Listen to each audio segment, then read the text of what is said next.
Those who were defending Britain in the battle came from countries right across the world, from North America to Australasia.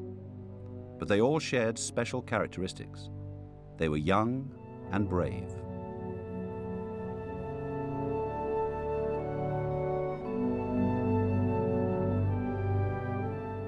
As they are now.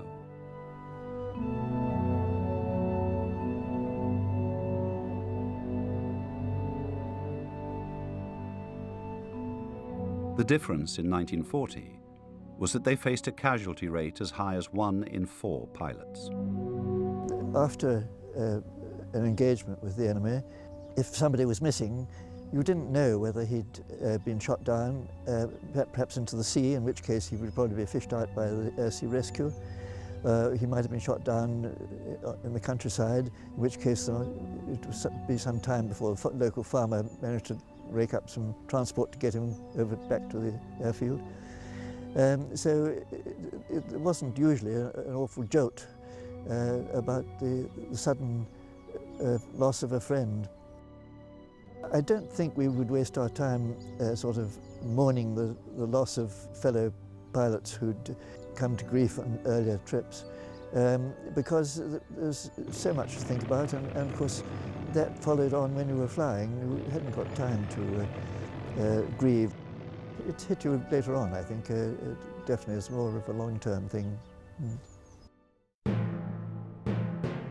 The Battle of Britain reached its crisis on the 15th of September 1940, with so many attacking aircraft that every available RAF fighter was committed. No reserves were left.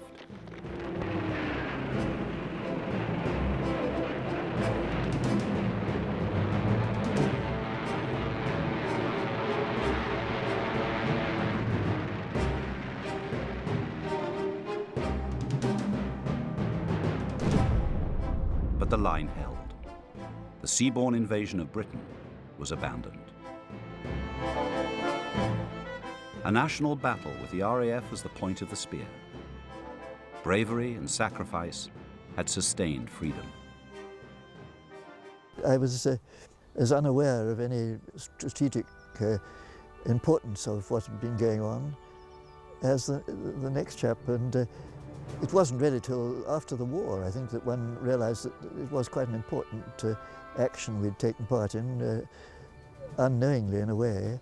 I mean, it was exciting, and it was unusually something that really had never happened before, but I think one had sort of reckoned that this was part of what we were supposed to be there for, and I don't think there was any feeling of it being a special event that would be talked about afterwards and thought about a lot later on.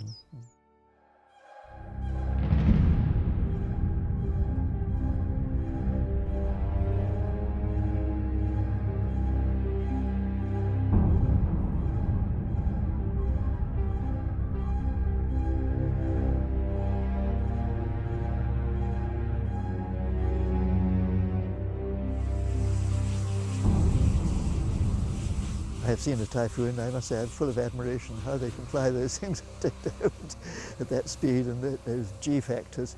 I mean, we used to black out if we went into a steep turn, and you had rather to sort of wait a second or two before you came to again, because they have G suits and all sorts of patent stuff. And as for their vertical climb, I mean, going up into the clouds 10,000 feet above, just vertically, absolutely amazing. I'd take my hat off to those blokes. It is the other way around, you know, our respect for them is just enormous. And I have no doubt that if they had been born 70 years later, they would be jumping in a Typhoon now, and they would love it as much as they loved their Spits and their Hurricanes from 70 years ago.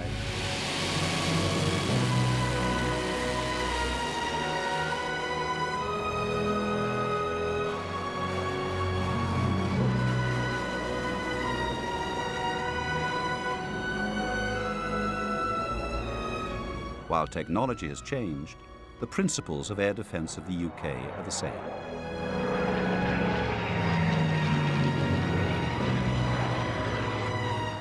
And the spirit of the Battle of Britain lives on.